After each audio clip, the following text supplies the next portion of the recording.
นับแต่การก่อกำเนิดของขบวนขอนแก่นทศวรรษหน้าเมื่อปี 2551 ด้วยการประชุมใหญ่สมัชชาประชาชนจังหวัดขอนแก่นประจำปี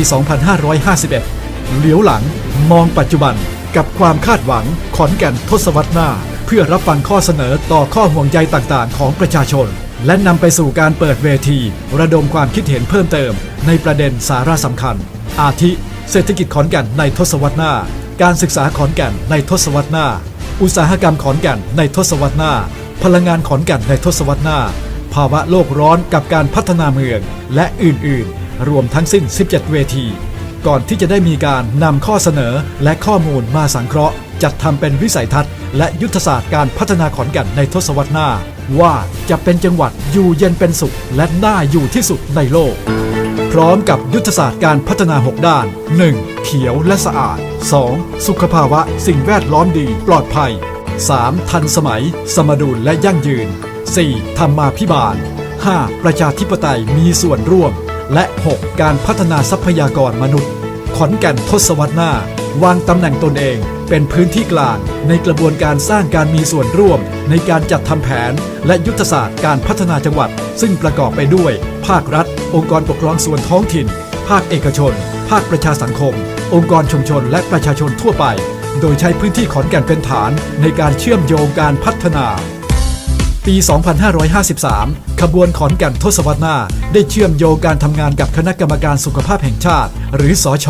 ที่มีบทบาทสำคัญในการสนับสนุนการขับเคลื่อนนโยบายสาธารณะด้านสุขภาพเข้าร่วมขับเคลื่อนการปฏิรูปประเทศไทยด้วยการเปิดประชุมใหญ่สมัชชาประชาชนจังหวัดขอนแก่นประจำปี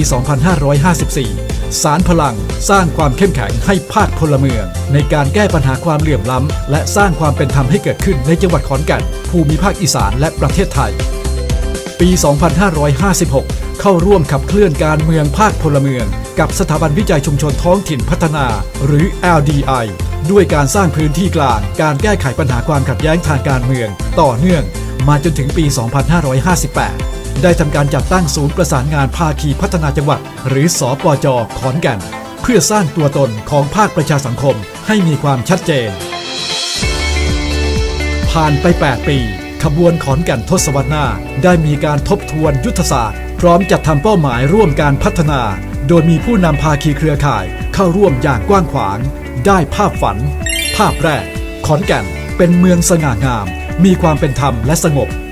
ภาพฝันที่ 2ขอนแก่นเป็นเมืองน่าอยู่อย่างยั่งยืนสมดุลชุมชนเข้มแข็งคุณภาพชีวิตดีอาหารดีสุขภาพดีครอบครัวอบอุ่นขบวนขอนแก่นทศวรรษหน้าจดทะเบียนและได้รับการอนุมัติให้จัดตั้งเป็นมูลนิธิชุมชนขอนแก่นทศวรรษหน้าเมื่อวันที่ 19 กรกฎาคม 2558 มีวัตถุประสงค์หลักคือการสร้างการมีส่วนร่วมของทุกภาคส่วนในการจัดทำแผนและยุทธศาสตร์การพัฒนาจังหวัดขอนแก่นโดยมีรองศาสตราจารย์รังสรรค์เนียมสนิทนักวิชาการที่มีความเชี่ยวชาญในการจัดทำยุทธศาสตร์การพัฒนาภาคอีสานเป็นประธานพร้อมคณะกรรมการร่วมที่มีสัดส่วนจากภาครัฐภาควิชาการภาคเอกชนภาคประชาสังคมองค์กรชุมชนองค์กรพัฒนาเอกชนและประชาชนรวม 12 คนต่อมาคณะกรรมการส่งเสริมการจัดสวัสดิการสังคมแห่งชาติได้รับรองให้มูลนิธิชุมชนขอนแก่นทศวรรษหน้าเป็นองค์กรสาธารณประโยชน์เมื่อวันที่ 2 สิงหาคม 2561 การจัดประชุมใหญ่สมัชชาจังหวัดขอนแก่นประจำปี 2562 เพื่อจัดทำยุทธศาสตร์ขอนแก่นจังหวัดอัจฉริยะหรือขอนแก่น Smart Province จัดให้มีการลงนามในปฏิญญาความร่วมมือจากภาคีภาคส่วนต่างๆเป็นรูปแบบสำคัญของกระบวนการสร้างการมีส่วนร่วมและเป็นต้นแบบที่ท้าทายอย่างยิ่งต่อการจัดทำยุทธศาสตร์การพัฒนาขององค์กรต่างๆในประเทศไทยเป็นไปตามวัตถุประสงค์และเจตนารมณ์ของมูลนิธิโดยมุ่งหวังให้สอดคล้องกับยุทธศาสตร์ชาติ 20 ปี